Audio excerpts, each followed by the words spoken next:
Olha o peixe, olha a pititinga, amigos ouvintes da nossa TV e rádio web Olha a Pititinga. Eu estou aqui na cidade de Cachoeira, mais especificamente na comunidade do Caonge, que é uma das nossas comunidades quilombolas que a gente tem aqui. E hoje eu estou com a Rosane Viana Jovelino, ela que é escritora e que lançou o livro Patuá. A gente vai estar conversando aqui com ela para poder saber sobre esse livro e também outros assuntos que vieram embarcados junto nessa aventura. Um bom dia, boa tarde, boa noite. Bom dia, boa tarde, boa noite. Fala pra gente um pouquinho como foi o lançamento desse livro, como foi pensado esse livro. Eu me chamo Rosane Viana Jovelino, sou quilombola aqui da Bacia e Vale do Iguape, comunidade do Caonge, de onde eu falo nesse momento. E antes eu gostaria de pedir licença, antes de falar sobre o livro, pedir licença a Exu, pedir licença ao terreiro 21D de Maiterra, pedir licença a meus guias protetores, aos orixás, meus orixás, a todos os meus ancestrais e a todos que vieram antes de mim, todas que deixaram o seu legado e o seu saber para que hoje pudéssemos estar aqui dando continuidade a essa luta, né, dos nossos ancestrais. Patuá, ele nasceu de, de, um, de muito tempo, na realidade. Eu venho de uma família que de artista, de militantes e que atua há muito tempo, né, nesse processo de construção coletiva. E meu avô, que inicia com meu avô, que era Babalorixá, dirigente do terreiro 21 de Maiterra, e que hoje minha mãe é responsável pelo terreiro. Mas eu costumo sempre dizer que a literatura nasce, eh, eu tenho como referência os meus avós, né? Sobretudo meu avô e minha mãe, meus tios que são músicos, Ananias que é músico, Tomé Viana, Anania Viana que são músicos, né? Ananias canta o samba, né, que nasce nos terreiros de candomblé, trazido pelos nossos ancestrais, Tomé o reggae, que da mesma forma surge em África. Então, eu venho desse universo. Eu venho desse universo. Então, eu, desde criança, que eu rabisco, que eu compunho e que faço poemas, poesias. Então, é muito presente. Então, eu fui morar em Salvador ainda muito criança, com 11 anos de idade, eu saí daqui e fui morar em Salvador para estudar, já que a dificuldade era muita para acessar a escola, né? Que hoje é o colégio, a gente tem um colégio, Heraldo Tinoco, que inclusive é o primeiro a escola estadual quilombola do estado da Bahia, né? Bem que se diga isso. Então, eu tive que sair com mais 4 irmãs para estudar em Salvador. Mas a gente não perdeu esse vínculo com o nosso povo, com a nossa identidade, com a nossa ancestralidade. Bem, é, eu já rabiscava, né? De criança ali, organizava os poemas junto com minhas irmãs, aos domingos, a gente sempre se reunia e aprendi com minha mãe como professora, ela ensinou a mim, todas as minhas irmãs e todas as crianças aqui da comunidade.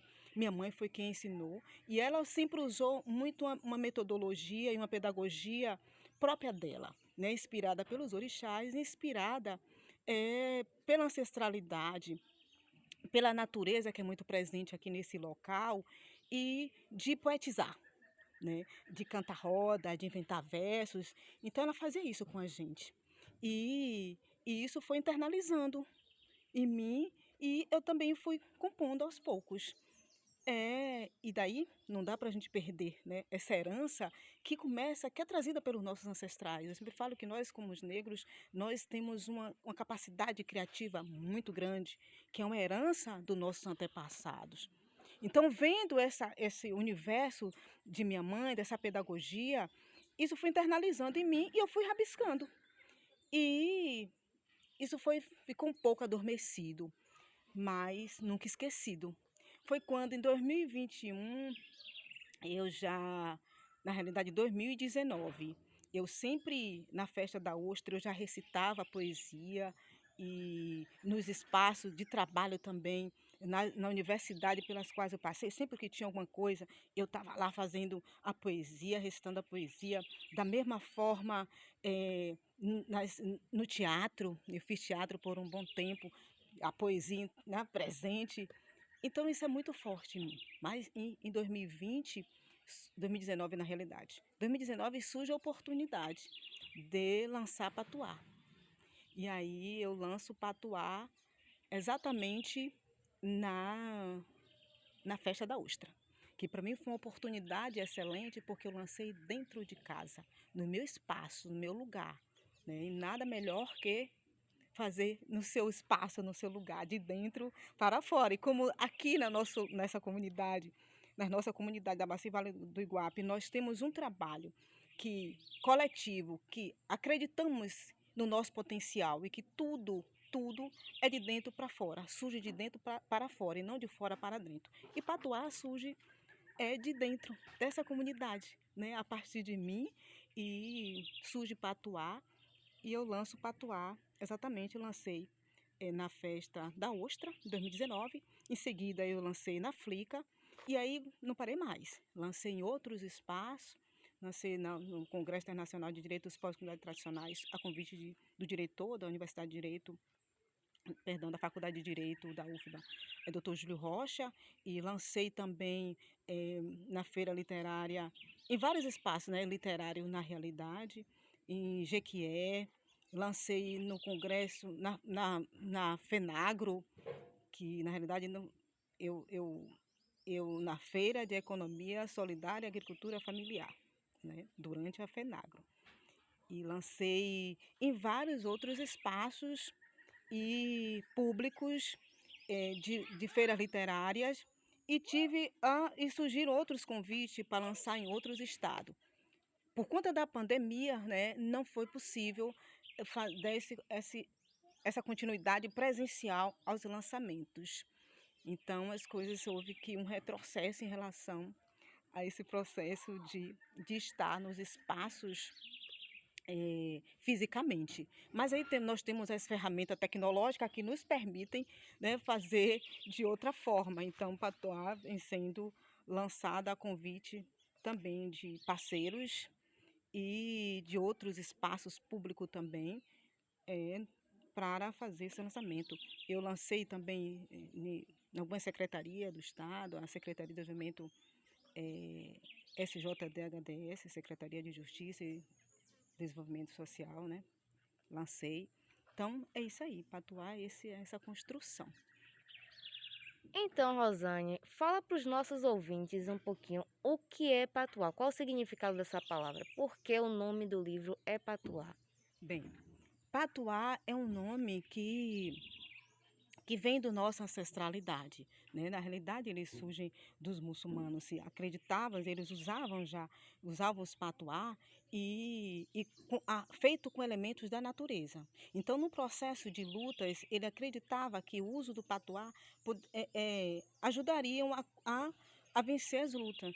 E eles venciam de fato, e eles acreditavam nessa força que eles carregavam, né? E isso foi passado em vários países do continente africano, tinham o patuá como elemento sagrado, né? E isso foi adquirido pelos terreiros de candomblé no Brasil. E está relacionado, é um símbolo sagrado, é um amuleto sagrado que tem tudo, que nasce a partir da natureza. Ele nasce dos elementos da natureza, porque ele é feito com elementos da natureza e que tem toda a relação com os orixás, e que é um elemento, inclusive, sagrado, porque passa por um conjunto de rituais, não é algo que é feito aleatoriamente. Então, os babalorixá e alorixás que têm o papel e o compromisso de passar, né, para os filhos, quando assim deve ser feito, e o uso também, especificamente, de cada elemento, e correspondente, inclusive, a cada orixá, que passa para a Ialorixá, o babalorixá, fazer dar esse tratamento, indicar o filho, às vezes representando o orixá, E aí o filho tem a responsabilidade de carregar isso e manter, né, esse símbolo sagrado, né? Mas ele não tem uma característica só para quem é de terreiro usar, quem é de matriz africana usar. Por quê? Porque o patuá, ele tem muita relação com a natureza. São elementos da natureza. E sendo elemento da natureza, ele é universal.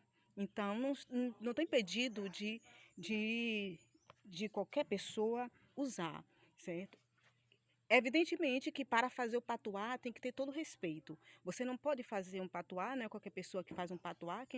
Quem tem a missão de fazer um patuá é exatamente o Ialorixá, Babalorixá, e que passa para o filho, né? Muitas pessoas compram, né, mas às vezes ele não passa por nenhum rito. Você compra por uma questão de enfeite ou algo, né, que vai e usa.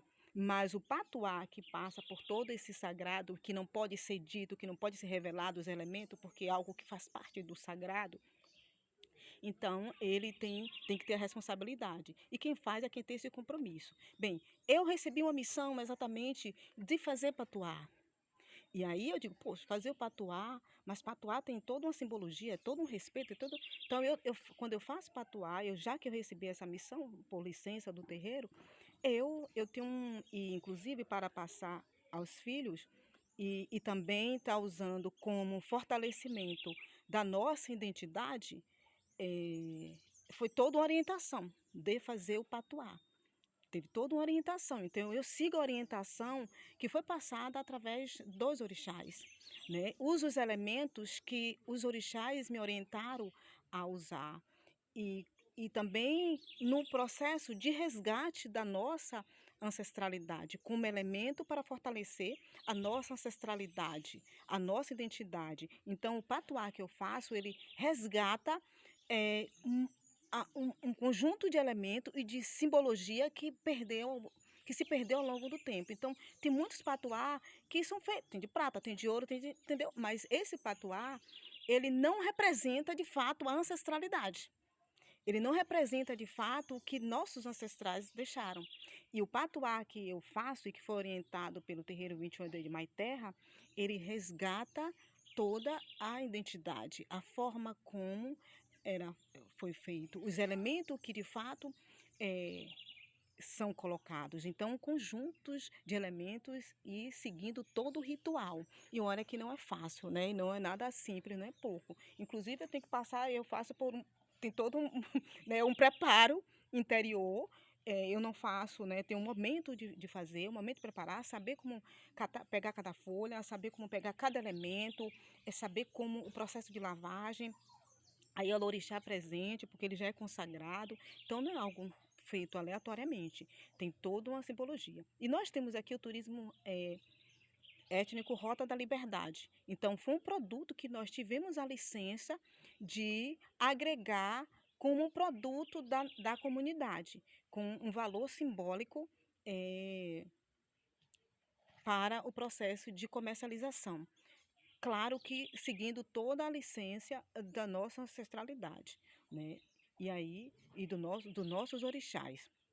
Tá? Então, com a licença dos orixás, eu faço o patuá. O patuá ele está hoje agregado ao Rota da Liberdade, é um produto e que nós vendemos, mas a venda tem toda uma por trás da venda, e como tudo que nós fazemos aqui não é algo aleatório. Então a gente tem algo que alicerça o patuá para antes de chegar nas pessoas, ele ser bem chegado e não chegar. Então ele representa a felicidade, o amor, a energia, a alegria, tudo de bom que a natureza nos traz, a força, a eliminação de energia, o afastamento de energia e também atrair as energias positivas.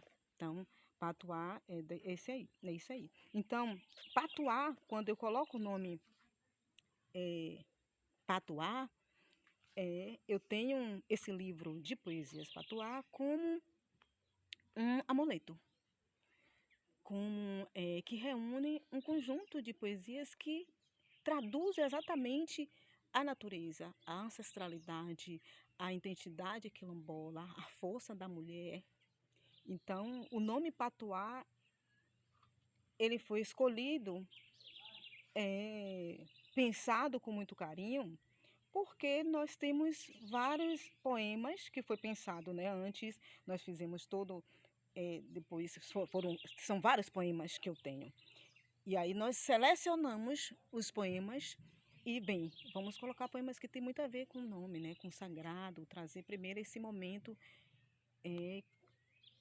do sagrado, da relação com a natureza. Então vamos colocar Patuá. Então foi dessa forma que nasceu Patuá, né? Representando a nossa identidade. E aí os poemas, as poesias de Patuá, eles tratam da ancestralidade e trazendo a figura da mulher negra e quilombola, né, suas lutas, na realidade, sua evolução através das suas lutas e afirmação da identidade. Mas reúne poemas, na realidade, um conjunto de poemas que tem propósito diferente. Por quê? Porque os poemas falam do amor como alicerce e da natureza, né, dos saberes, das tradições, dos valores, das crenças, né, deixadas pelos nossos ancestrais. E retratam também a luta dos quilombolas, a relação dos quilombolas com a natureza, a luta dos quilombolas pelos direitos, né? Retrata a vivência, as experiências das comunidades e a raiz ancestral, a raiz que nos fortalece, que nos alimenta para a gente seguir a jornada, né, nesse plano. Então, Patuá é isso, Patuá é natureza, Patuá, eu costumo sempre dizer que Patuá é um ato político, porque para nós, comunidades negras, quilombolas, nós temos muito pouco escrito. Falaram da nossa história, negando a nossa história, contaram a nossa história de forma equivocada, errada, né? E tentando nos iludir o tempo todo. Negaram a nossa riqueza e nós temos o papel de lutar e falar da nossa história, nós mesmas contando a nossa história. Então, Patuá é esse ato também político, porque nós temos muito pouco escrito. Então, o ato da escrita, para mim, é um ato político. Então, Patuá é um ato político. Patuá é liberdade. Patuá é autonomia. Patuá é resgate. Patuá é reconexão, né? Eu gosto muito de Patuá porque ele dialoga, além dessa dimensão espiritual, ancestral, da natureza, da coletividade, da mulher quilombola e surgente, aguerrida, das lutas por direito. Ele dialoga direto com o nosso trabalho aqui. Então, ele reúne não só minha mão, mas um conjunto de mãos. As cartoneiras das Iaiás, que é a editora responsável pela produção do livro, e as mãos das mulheres que produzem esse livro. É maravilhoso o resultado do trabalho. Eu fico encantada, porque saiu exatamente como eu pensei. Então, reúne os elementos, né, de Patuá. Então, Patuá é natureza. Aí você percebe, né, o alinhamento, as cores. Eu peço às meninas, eu quero agora o verde e o vermelho. Coloca representando Oxum, representando Iemanjá, representando Oxóssi, como esse aqui, Oxóssi, o Paulo Xalá, né, a Mãe Ansã. E aí eu vou fazendo esse conjunto de... É um livro que é rico, né? Então é muito... Eu disse, bem, quando Lígia, que foi quem me fez o convite, na ocasião, em 2019, me apresentou, houve um conjunto de propostas, mas quando ela me apresentou esse trabalho, eu disse, não, vai ser esse modelo. Dialoga com tudo que eu faço, tem tudo a ver com a economia solidária, que é um modelo que nós adotamos, que tem princípios que respeitam tudo aquilo que nós valorizamos, de coletividade, de solidariedade, de respeito. E aí eu digo, bem, é esse aqui, né? Reúne várias mãos e e dialoga com a economia solidária, dialoga com o meu povo, com a minha ancestralidade. Eu penso, já venho, né, tenho aí objetivo, propósito e projeto de lançar outros livros, né, mas se for possível ainda esse ano eu pretendo lançar, e mais do modelo tradicional, mas não quero perder jamais aqui Patuá, porque Patuá para mim é um amuleto, né? É o meu filho, nasce desse universo. Então Patuá é travessia, Patuá é cantibó, Patuá é ancestralidade, é África, e tá aí nesse universo. Em agora 2020, final de 2020, eu fui convidada por Andressa, que é responsável, né, pela editora, ela é editora da Urim, e na realidade cartoneira das Iaiás, e fui convidada para lançar Patuá em audiolivro. E Patuá, ele tem poemas e cantos, poemas que são cantos, né, e que já surgem como cantos. E é interessante que eu já vinha pensando em fazer um trabalho trazendo esse potencial do canto, que é mais um potencial que eu identifico, né? Além de um conjunto que nós temos, eu identifico mais, além da poesia, esse potencial do canto. E os cantos surgem, né, como canto. E as pessoas, poxa, algumas pessoas que compraram, Rosane, eu gostaria de falar com você. Você já percebeu que Patuá tem um conjunto de poemas que são cantos? Eu li, poxa, eu vi que tem uns 9 a 10 que são cantos. Você já pensou em fazer? Você já pensou em cantar, em gravar e tal? E aí, venho pensando, meu primo que mora no Rio, ele, prima, cante e coloca. Ele foi para o estúdio. Coloca, como é que é essa aqui? Como é que eu faço para cantar isso aqui e tal? Como é o ritmo? Qual o ritmo e tal? Eu digo, aí eu fiquei na minha, né, calada. Ele já sei, prima, é sagrado, né? Não é para falar. E assim, Cachoeira, que eu tive a honra de ser convidada também no evento que foi no Dia da Independência, e foi foi um marco, inclusive, né? Porque a primeira quilombola nesse lugar. E para mim foi muito importante. E aí depois que eu cantei lá em Badilê, foi engraçado porque os senhores todos se reuniram assim à minha volta e eles, minha filha, eu viajei a Leimar. Poxa, que coisa maravilhosa. Vá cantar, minha filha. Vá cantar porque é muito lindo. Olha essa poesia sua. É poesia, é canto, é tudo. Então cante, você não sabe como isso me fez bem. Eu me senti assim, eu fazendo toda a travessia, sabe? E vendo meu povo. Foi um encontro. Pense, você percebeu que todos pararam e viajaram junto com você. Fizeram essa viagem, mergulharam. Eu, que bom, ele vai cantar. Tá. Então, Patuá reúne também cantos. E quando surge a oportunidade de transformar Patuá em audiolivro, foi interessante porque eu identifico mais esse potencial e também desafiador, mas foi extremamente prazeroso.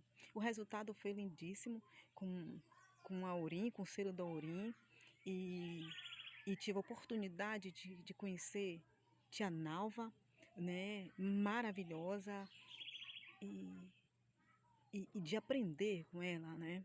Migrante, que é um conto maravilhoso. Então, para mim, foi muito maravilhoso conhecer Tia Nalva.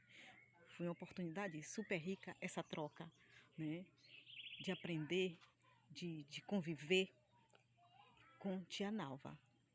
E aí,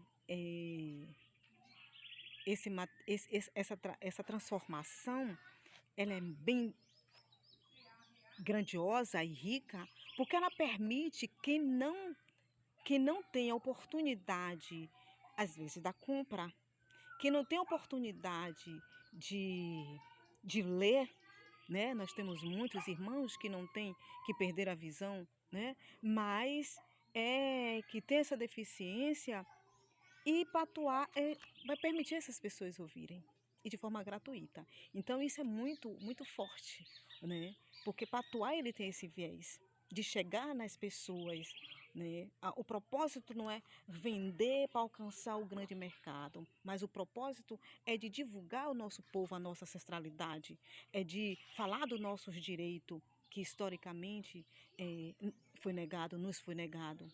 Então, Patuá é um produto da comunidade que visa, sobretudo, fortalecer a nossa identidade, a nossa ancestralidade, de visibilizar um povo que tem uma história extremamente rica, que contribuiu para a formação dessa sociedade, que construiu o nosso Brasil, mas que, entretanto, ainda tem a vida invisibilizada, que cotidianamente luta para garantir seu território, sua existência, o direito de viver, né? O direito de acessar políticas públicas, o direito pela garantia de um conjunto de, de, de, de, de direitos que são nossos, mas que historicamente nos foi negado. Então, o Patuá, ele é essa contribuição, né?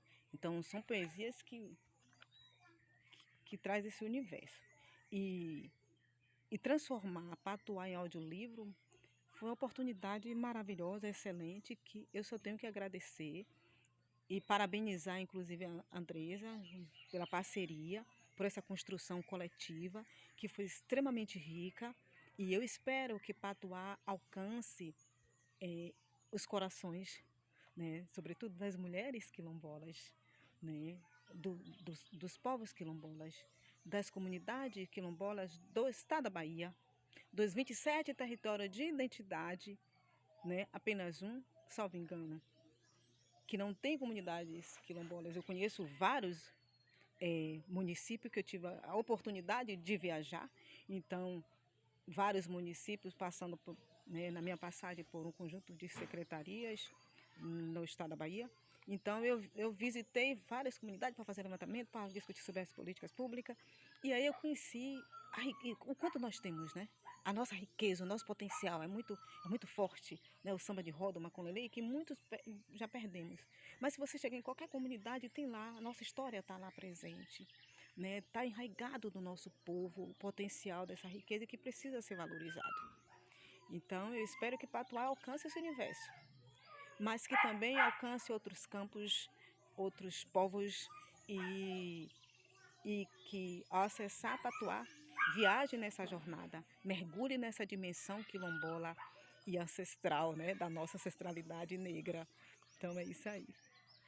Então, amigos ouvintes, aqui para encerrar, né, a nossa entrevista com a Rosane Jovelino, que ela é escritora, eu gostaria de pedir, Rosane, para você mostrar um pouquinho do livro para a gente, também cantar para a gente ter a oportunidade de conhecer, né, essa voz, esse canto, e ficar à vontade para suas considerações finais, para deixar aí a sua mensagem para os nossos ouvintes. Eu fiquei o tempo todo. Então, Rosane, obrigada aqui pelas suas palavras para a nossa TV e Rádio Web Olha Pititinga. Pode ficar à vontade para fazer suas considerações finais. Agradecer. Eu gostaria de agradecer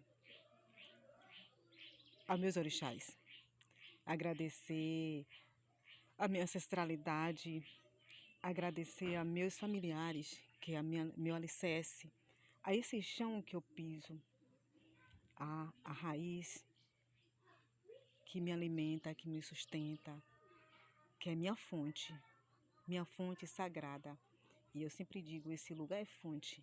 Caonde, Calembá, Embiara, Engenho da Vitória, Dendê, todas essas comunidades onde inicia todo o processo de escravidão e também de luta pela liberdade. Então, esse espaço é um território sagrado e, para mim, é tomar a bênção o tempo todo.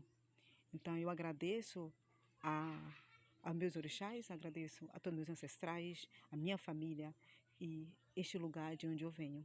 A bênção, a bênção, a bênção, axé e a Patuá, longa vida.